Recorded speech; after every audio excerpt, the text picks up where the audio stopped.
You know that feeling, don't you? Those really quiet hours of the night. Everyone else is asleep, maybe, but you're there, just bathed in that blue light from your screen, just aimlessly scrolling, right? Trying to wind down, but somehow you end up feeling more wired than before. All those endless feeds, posts you only half read, and yeah, those recommendations that just suck you down one rabbit hole after another.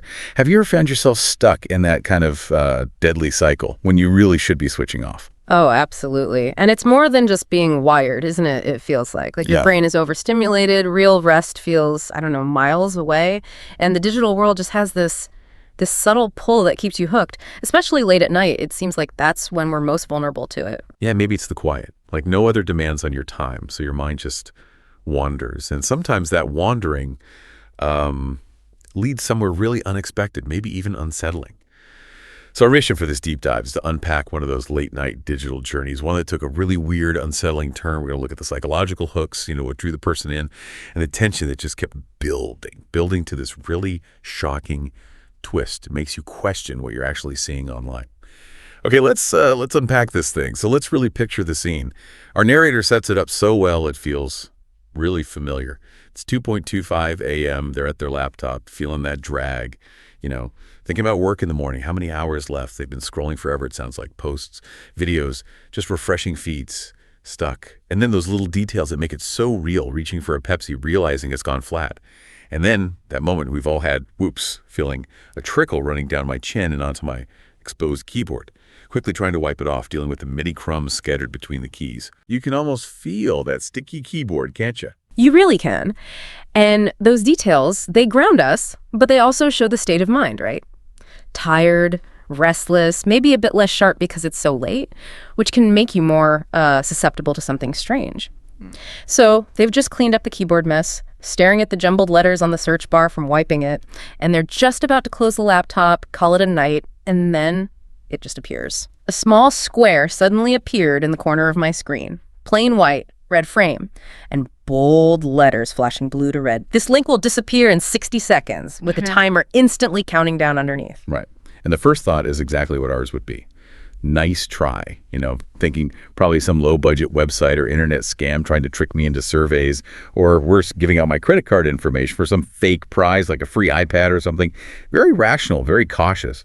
But then that timer keeps ticking, 40, 39, 38, and something shifts. That skepticism starts to fade a bit, and this curiosity of where that link will take me starts growing. What is it about that countdown that just seems to override our common sense sometimes? It's fascinating, yeah. It's not just simple curiosity. It's tapping into something deeper, what psychologists sometimes call the curiosity gap.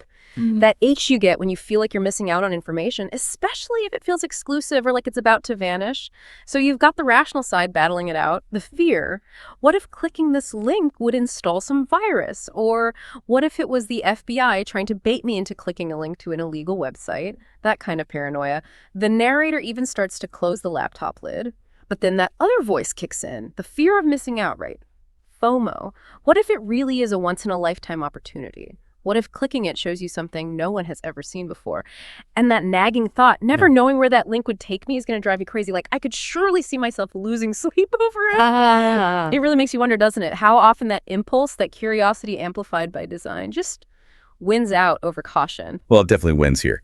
Curiosity takes over. Our narrator slowly lifts the screen back up, sees the timer hit 5, 4, 3, and then clicks it right as the timer reached 1.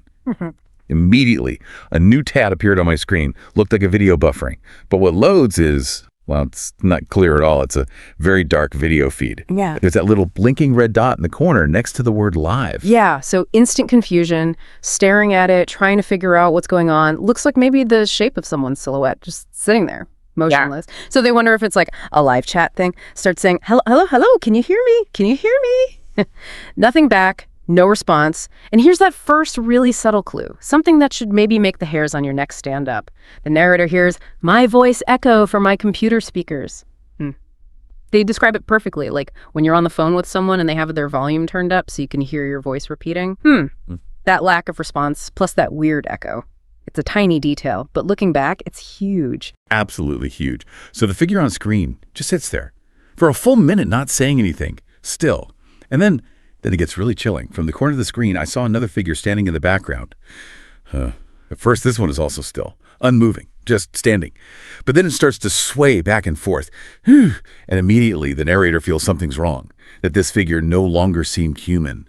The movements felt just too strange and unnatural. Like, what is it about movements like that? Why do they hit us as so creepy? It's primal, I think. The unknown is scary, but unnatural movement triggers something deep. That swaying goes on for another minute, then stops. The figure goes rigid, and then the dread really ramps up. Its head began to twitch to the side every so often, becoming faster and more rapid. That kind of jerky, unpredictable movement, it violates our expectations of how bodies move. It screams that something is fundamentally wrong. And the truly unsettling part, the paradox, is the person in the foreground is still just sitting there, motionless, as if unaware. It creates this bizarre conflict in your mind. Are they unaware? Drugged? Part of it? Yeah. Or something else entirely? It just amplifies the fear. God, yeah. And it gets worse. The twitching figure then starts to slowly walk closer and closer towards the person near the screen, who is still just sitting there, motionless. The narrator's heart is pounding now, thinking all the things we'd be thinking. Why don't they notice what's going on? Are they drugged? Is this some kind of prank or some sick film being streamed on the dark web by some psychopath? Just racing thoughts and wishing desperately, God, I wish that the image was more clear, needing to understand. Classic horror trope, right? Building that tension to an almost unbearable point.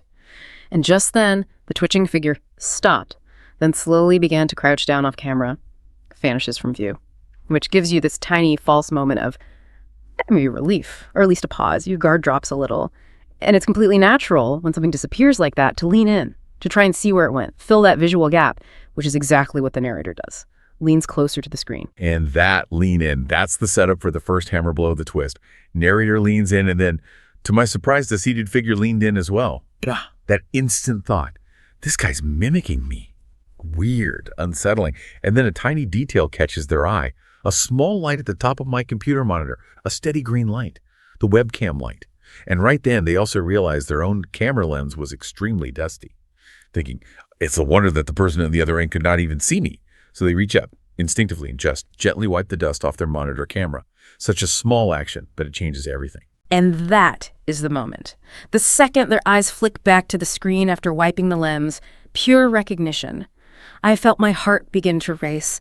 The figure I'd been staring at this whole time was me. Just let that sink in. The implication hits like a ton of bricks. This whole live stream was not a two-way video chat. It was just a recording of me sitting in front of my laptop. It's more than just a jump scare. It's existentially terrifying. It taps into that modern fear, the observer effect gone wrong. The idea that our own digital presence, our own image captured by the devices around us can be reflected back at us in these horrible ways. It really forces that question, are we the user, or are we just becoming the content without even knowing it? That is genuinely chilling, a total mind bender. And right after that realization hits, boom, the image vanishes from the screen, it's gone. But the narrator's mind is just reeling as everything began to settle in. And then the really terrifying next thought solidifies. If this was a recording of me, that means that the figure behind it was a recording as well. So What does this all mean? This incredibly personal digital horror story.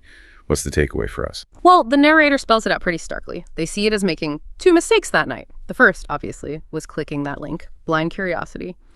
And the second mistake, which adds this whole other layer of physical dread, was looking under my table, implying the recorded figure behind them might now be physically present, or at least the fear is now physically present. It's not just a be careful online story. It's about how easily our own tech, the stuff in our homes or private spaces, can feel compromised, turned against us.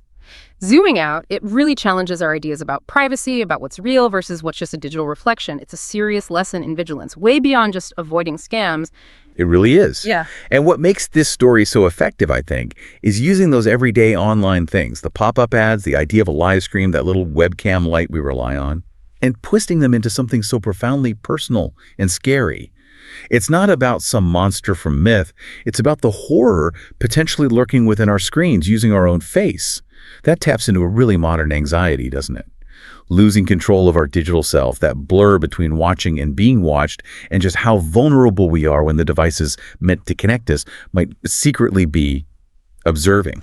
Exactly. So this whole deep dive, this story, it's a powerful reminder, isn't it? How easily those lines blur online. Observer, observed. comfort, terror. It leaves you with a pretty unsettling thought, maybe. And next time you're staring at your screen late at night in that quiet glow, are you really just looking out?